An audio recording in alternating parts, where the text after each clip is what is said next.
स्वागत है आप सभी का। मैं हूं आपके साथ अमृता चौरसिया। इस वक्त की अहम खबरों के साथ बुलेटिन की शुरुआत करेंगे, लेकिन उससे पहले बात कोविड महामारी से बचाव की। कोरोना महामारी के खिलाफ पूरा देश एकजुट होकर लड़ रहा है। आप भी हमारे साथ सुरक्षा और बचाव के एहतियाती उपायों का संकल्प लें। अपना मास्क अच्छी तरह से पहनें, 2 गज की दूरी का पालन करें, सुरक्षित दूरी बनाए रखें, साथ ही हाथों को बार बार धोएं।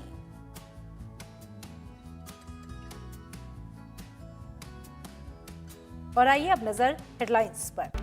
नए साल के पहले दिन 6 राज्यों को केंद्र की सौगात। प्रधानमंत्री नरेंद्र मोदी ने global housing technology challenge India के तहत कम भार वाले मकानों से जुड़ी परियोजनाओं की रखी आधारशिला। कहा, चहुमुखी विकास के बिना संभव नहीं है देश का कायाकल्प।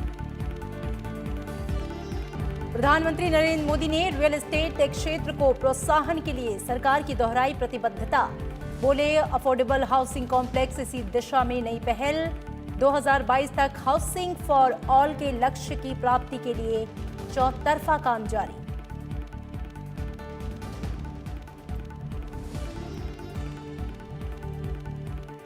नए साल पर अर्थव्यवस्था के लिए अच्छी खबर। पहली बार जीएसटी कलेक्शन 1,15,000 करोड़ रुपए के पार। जीएसटी लागू होने के बाद अब तक का सबसे अधिक राजस्व संग्रह।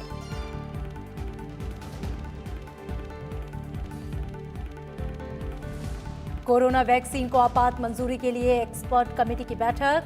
Drugs controller general of India लेगा अंतिम फैसला। केंद्रीय स्वास्थ्य मंत्री डॉक्टर हर्षवर्धन ने देशव्यापी टीकाकरण अभियान के ड्राई रन की तैयारियों का लिया जायजा।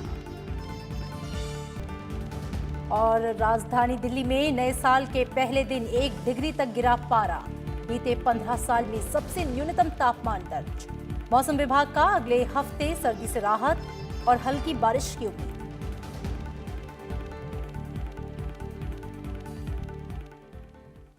प्रधानमंत्री नरेंद्र मोदी ने आज वर्चुअल माध्यम से 6 राज्यों में जीएचटीसी इंडिया के तहत लाइट हाउस परियोजनाओं की आधारशिला रखी। उन्होंने कहा कि आज शुरू की जा रही 6 लाइट हाउस परियोजनाएं देश में आवास निर्माण क्षेत्र को नई दिशा दिखाएंगी। प्रधानमंत्री ने कहा कि ये परियोजनाएं आधुनिक प्रौद्योगिकी और नवाचार प्रक्रियाओं से बनाई जाएंगी। ये परियोजनाएं न सिर्फ कम समय में पूरी होंगी, बल्कि गरीबों के लिए ज्यादा किफायती और आरामदायक आवास मुहैया कराएंगी। प्रधानमंत्री नरेंद्र मोदी ने नए साल के पहले दिन 6 राज्यों को लाइट हाउस परियोजनाओं की सौगात दी। प्रधानमंत्री ने शुक्रवार को वैश्विक आवासीय प्रौद्योगिकी चुनौती भारत के तहत परियोजनाओं की आधारशिला रखी। ये निर्माण कार्य मध्य प्रदेश के इंदौर, गुजरात के राजकोट, तमिलनाडु के चेन्नई, झारखंड में रांची, त्रिपुरा में अगरतला और उत्तर प्रदेश में लखनऊ में किए जा रहे हैं। हर जगह इस तरह के 1,000 आवासों का निर्माण होगा। प्रधानमंत्री ने कहा कि ये 6 लाइट हाउस प्रोजेक्ट देश को आवास निर्माण की दिशा में राह दिखाएंगे। आज गरीबों के लिए, मध्यम वर्ग के लिए घर बनाने के लिए नई टेक्नोलॉजी देश को मिल रही है। तकनीकी भाषा में आप इसे लाइट हाउस प्रोजेक्ट कहते हैं। मैं मानता हूं ये 6 प्रोजेक्ट वाकई लाइट हाउस, प्रकाश स्तंभ की तरह है। ये 6 लाइट हाउस प्रोजेक्ट देश में हाउसिंग कंस्ट्रक्शन को नई दिशा दिखाएंगे। देश के पूर्व, पश्चिम, उत्तर, दक्षिण हर क्षेत्र से राज्यों का इस अभियान में जुटना कोऑपरेटिव फेडरलिज्म की हमारी भावना को और मजबूत कर रहा है। प्रधानमंत्री ने कहा कि आवास योजनाएं पिछली केंद्र सरकारों की प्राथमिकता सूची में नहीं थीं, लेकिन देश के चहुमुखी विकास के बिना कायाकल्प संभव नहीं है और मौजूदा केंद्र सरकार इस बात को बखूबी समझती है। ये लाइट हाउस प्रोजेक्ट अब देश के काम करने के तौर तरीकों का भी एक उत्तम उदाहरण है। हमें इसके पीछे जो बड़े विजन को भी समझना होगा। एक समय में आवास योजनाएं केंद्र सरकारों की प्राथमिकता में उतनी नहीं थी, जितनी होनी चाहिए। सरकार घर निर्माण की बारीकियों और क्वालिटी पर नहीं जाती थी, लेकिन हमें पता है बिना काम के विस्तार में ये जो बदलाव किए गए हैं, अगर ये बदलाव न होते कितना कठिन होता। आज देश ने एक अलग अप्रोच चुनी है, एक अलग मार्ग अपनाया है। प्रधानमंत्री ने कहा कि सरकार रियल एस्टेट क्षेत्र में निवेश को प्रोत्साहन देने के लिए प्रतिबद्ध है और इस दिशा में निरंतर प्रयास कर रही है। सरकार ने होम लोन पर ब्याज में छूट की विशेष योजना शुरू की। मध्यम वर्ग के साथियों के जो घर बरसों से अधूरे पड़े थे, उनके लिए 25,000 करोड़ रुपए का विशेष फंड भी बनाया गया है। साथियों, इन सारे फैसलों के साथ ही लोगों के पास अब रेरा जैसा कानून की शक्ति भी है। रेरा ने लोगों में ये भरोसा लौटाया है कि जिस प्रोजेक्ट में वो पैसा लगा रहे हैं वो पूरा होगा, उनका घर अब फंसेगा नहीं। आज देश में लगभग 60,000 रियल एस्टेट प्रोजेक्ट्स रेरा के तहत रजिस्टर्ड है। इस मौके पर प्रधानमंत्री नरेंद्र मोदी ने किफायती टिकाऊ आवास उत्प्रेरक आशा इंडिया के तहत विजेताओं की भी घोषणा की और प्रधानमंत्री आवास शहरी योजना मिशन के कार्यान्वयन में उत्कृष्टता के लिए सालाना पुरस्कार भी प्रदान किए। उन्होंने नूतन निर्माण प्रौद्योगिकी के बारे में सर्टिफिकेट कोर्स भी शुरू किया। लाइट हाउस परियोजनाओं की शुरुआत के अवसर पर केंद्रीय आवासन और शहरी कार्य मंत्री हरदीप सिंह पुरी ने आशा जताई कि 2022 तक सबके लिए आवास का लक्ष्य निर्धारित समय सीमा से पहले पूरा हो जाएगा। भारत के हर नागरिक को अपना पक्का घर मिले, इस लक्ष्य को पाने के लिए 25 जून 2015 को प्रधानमंत्री आवास योजना शहरी या PMAY अर्बन की शुरुआत हुई। खुशी है कि आज की तारीख में जो राज्यों से डिमांड आई थी 1 करोड़ 12 लाख घरों की, उनमें से हमने 1 करोड़ 9 लाख सैंक्शन कर दिए हैं। 70 लाख घरों पर निर्माण किया जा रहा है और 40 लाख घरों का निर्माण पूरा हो गया है और लाभार्थियों को मिल चुके हैं। केंद्र सरकार किसान संगठनों के साथ 4 जनवरी को होने वाली बैठक को लेकर आशान्वित है। केंद्रीय कृषि मंत्री नरेंद्र सिंह तोमर ने कहा कि किसान संगठनों के साथ होने वाली अगली बैठक में सकारात्मक परिणाम आने की उम्मीद है। उन्होंने कहा कि जो भी फैसला होगा वो किसानों के हित में होगा। पिछली बैठक 30 दिसंबर 2020 को हुई थी, जिसमें 4 में से 2 मुद्दों पर सहमति बनी। बाकी 2 मुद्दे MSP और कृषि सुधार कानूनों पर 4 जनवरी को होने वाली बैठक में चर्चा होगी।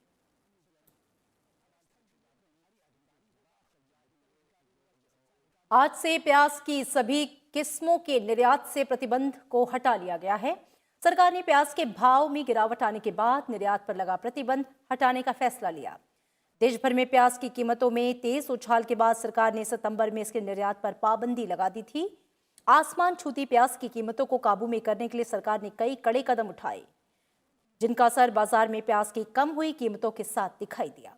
निर्यात पर रोक लगाने के साथ ही जमाखोरी के खिलाफ कड़ी कार्रवाई की गई, साथ ही कई अन्य उपाय भी किए गए।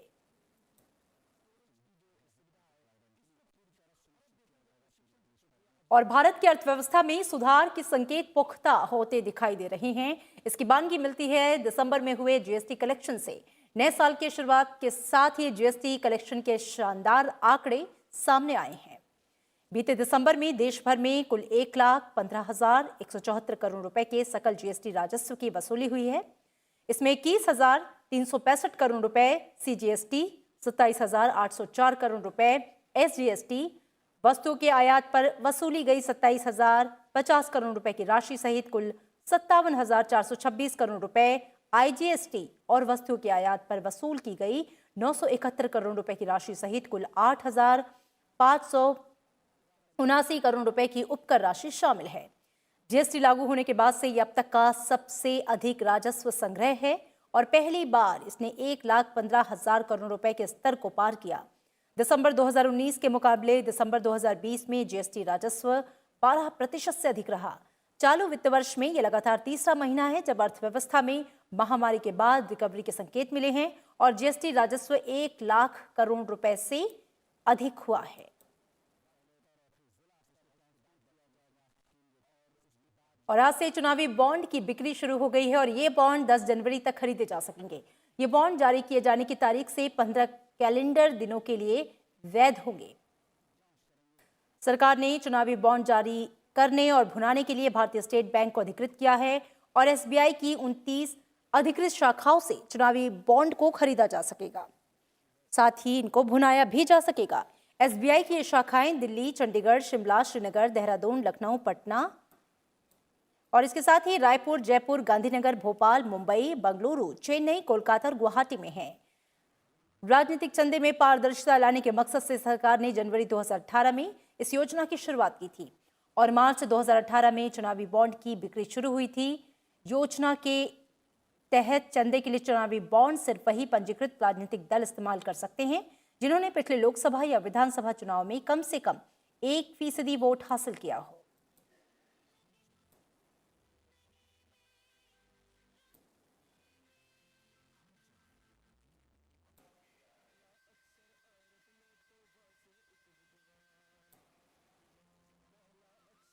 और उपराष्ट्रपति एम वेंकैया नायडू ने साल 2020 में आए कोरोना संकट पर लेख लिखा है। द हिंदू में छपे लेख में उपराष्ट्रपति ने कहा कि मास्क के साथ गुजारे गए पिछले 10 महीनों ने कई बुनियादी सवालों से पर्दा उठाया।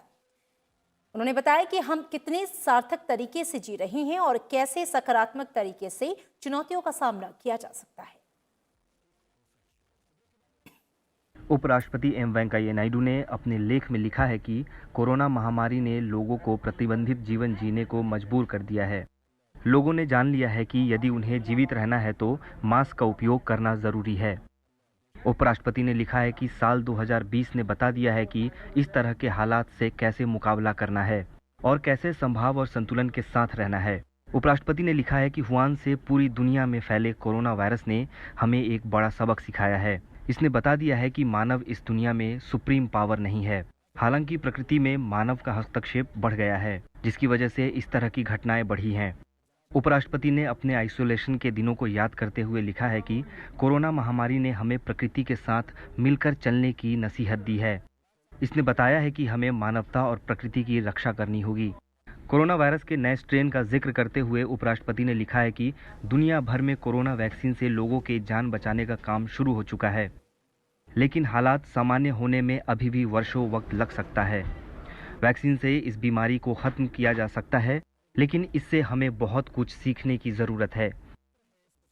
और देश में कोरोना मरीजों के ठीक होने वालों की दर 96.08% हो गई है, जो कि दुनिया के बाकी देशों के मुकाबले सबसे बेहतर है।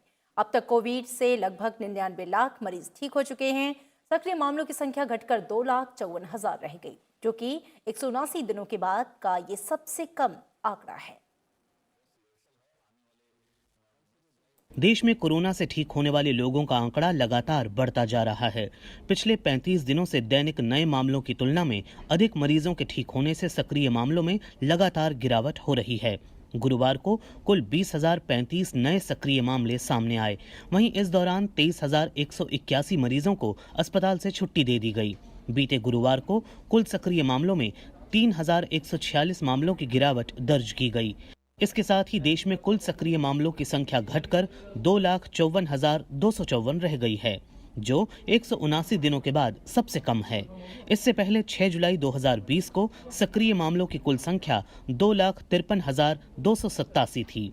देश में मौजूदा सक्रिय मामलों की हिस्सेदारी घटकर 2.47% रह गई है।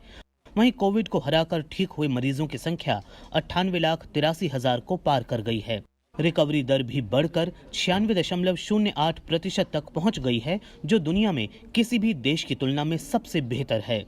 पिछले 7 दिनों में रोजाना 300 से कम मरीजों की मौत हुई है। पिछले 24 घंटे में कोरोना से जान गंवाने वालों की संख्या 256 रही। कोविड की वजह से अब तक 1,48,994 रोगियों की मौत हो चुकी है। फिलहाल देश में मृत्यु दर 1.45% है।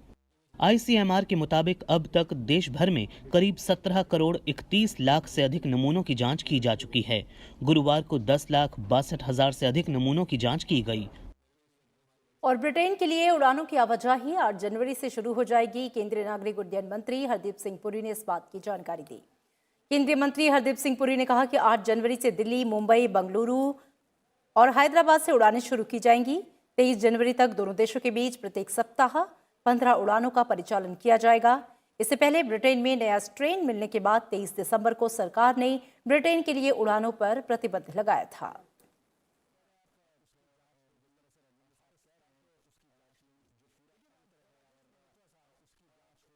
और केंद्रीय स्वास्थ्य और परिवार कल्याण मंत्री डॉक्टर हर्षवर्धन ने आज दिल्ली में कोविड-19 टीकाकरण के अभ्यास के लिए की गई तैयारियों की समीक्षा की।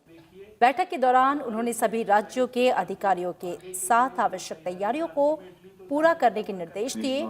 डॉक्टर हर्षवर्धन ने बताया कि टीकाकरण अभ्यास का उद्देश्य उन समस्याओं का पता लगाना है जिन्हें पहले चरण में ठीक किया जा सके।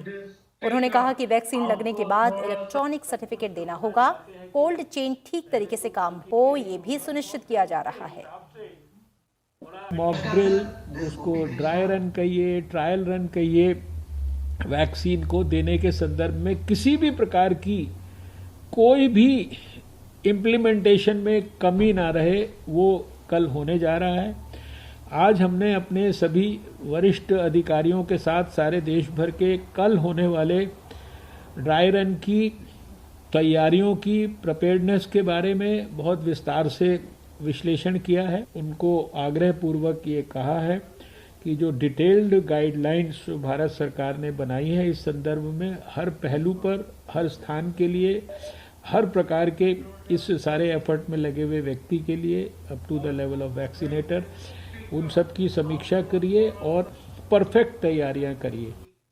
और इस दौरान स्वास्थ्य मंत्री ने कहा कि 2 कंपनियों ने वैक्सीन मंजूरी के लिए आवेदन किया है, उस पर विशेषज्ञ फैसला लेंगे।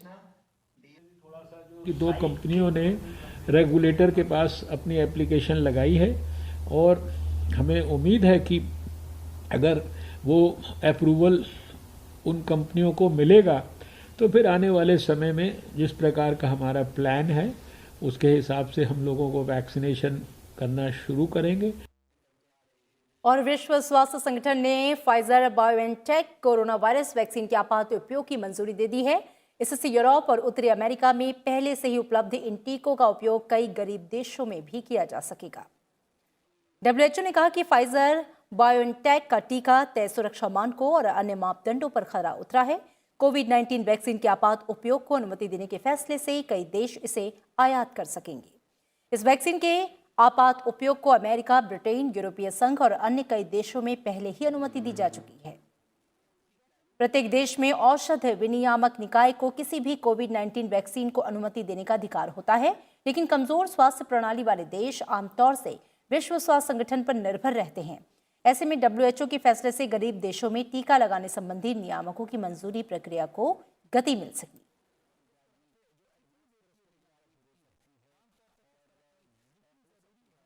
और उत्तर भारत में शीतलहर की चपेट जारी है। शीतलहर से कोहरे से ठिठुरन और बढ़ गई है।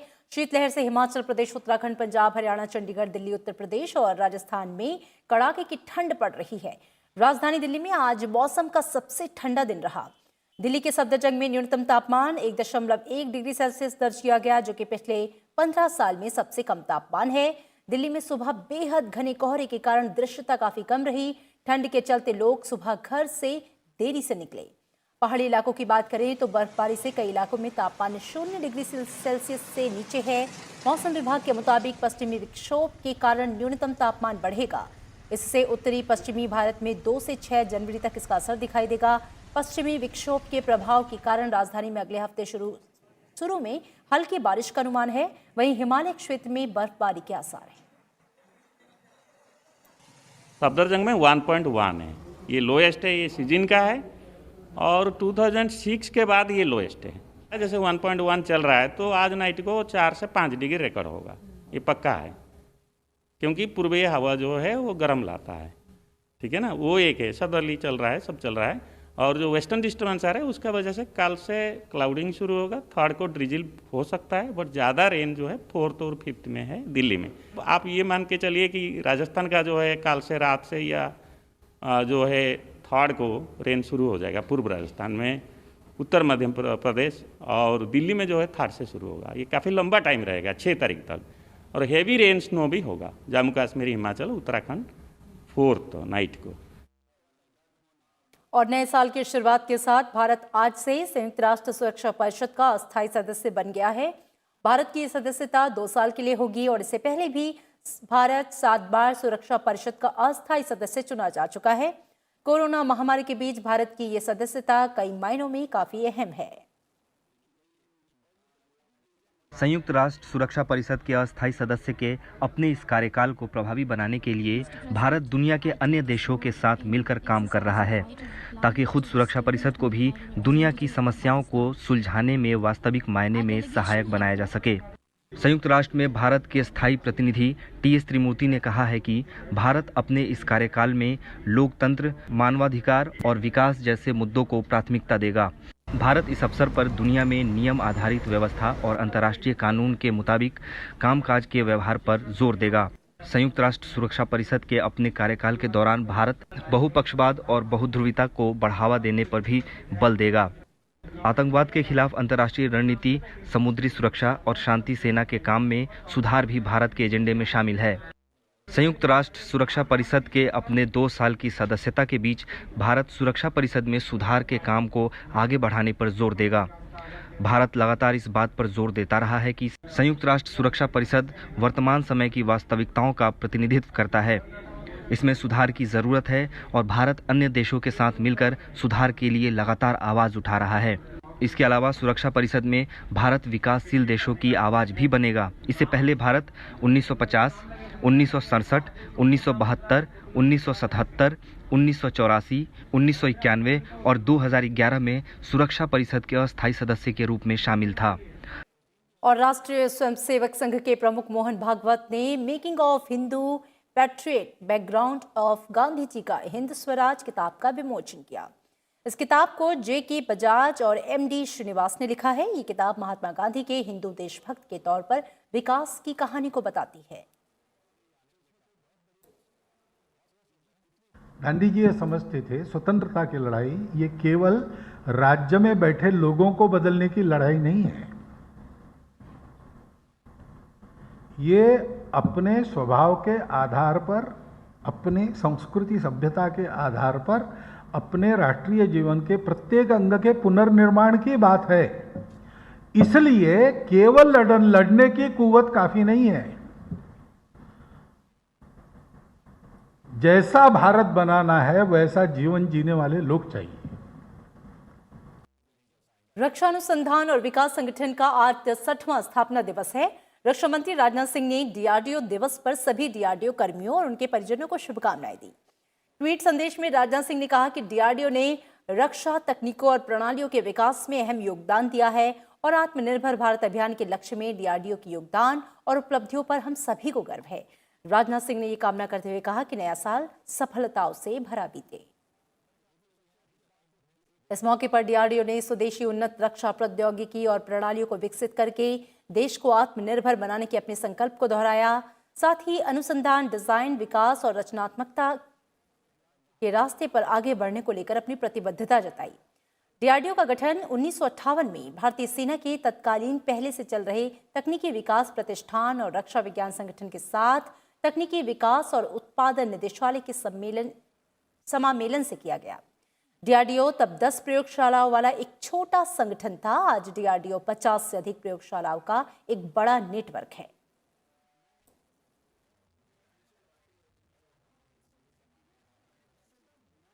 नव वर्ष के पहले दिन राष्ट्रपति, उपराष्ट्रपति, प्रधानमंत्री ने देशवासियों को बधाई दी है। राष्ट्रपति ने ट्वीट करके लोगों को बधाई दी है। राष्ट्रपति रामनाथ कोविंद ने लिखा कि नया साल एक नई शुरुआत करने का अवसर होता है। ये व्यक्तिगत और सामूहिक विकास के हमारे संकल्प को बल देता है। उन्होंने लिखा कि कोविड-19 की वजह से उत्पन्न चुनौतियों का समय हम सभी के लिए एकजुट होकर आगे बढ़ने का समय है। राष्ट्रपति ने ट्वीट करके कहा कि हम सब मिलकर प्रेम और करुणा की भावना से एक ऐसा समावेशी समाज बनाने की दिशा में काम करें जहां पर शांति और सद्भाव को बढ़ावा मिले, साथ ही देश नई ऊर्जा के साथ प्रगति के लक्ष्य को प्राप्त करने के लिए आगे बढ़े। उपराष्ट्रपति एम वेंकैया नायडू ने भी ट्वीट कर बधाई दी है। उन्होंने कहा कि नए साल का हम सभी को इंतजार रहता है।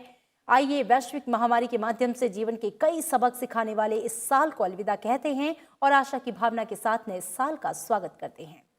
साथ ही प्रधानमंत्री नरेंद्र मोदी ने भी ट्वीट कर नए साल की बधाई दी। प्रधानमंत्री ने ट्वीट करके कहा कि ये साल सभी के लिए अच्छा स्वास्थ्य, आनंद और समृद्धि लाए और सभी का कल्याण हो। और फिलहाल इस बुलेटिन में इतना ही, लेकिन आप सभी को एक बार फिर से नववर्ष की हार्दिक शुभकामनाएं और जाते जाते एक बार फिर से आपसे अपील कि कोरोना महामारी के खिलाफ पूरा देश एकजुट होकर लड़ रहा है। आप भी हमारे साथ सुरक्षा और बचाव के एहतियाती उपायों का संकल्प लें। अपना मास्क अच्छी तरह से पहनें, 2 गज की दूरी का पालन करें, सुरक्षित दूरी बनाए रखें, साथ ही हाथों को बार-बार धोएं।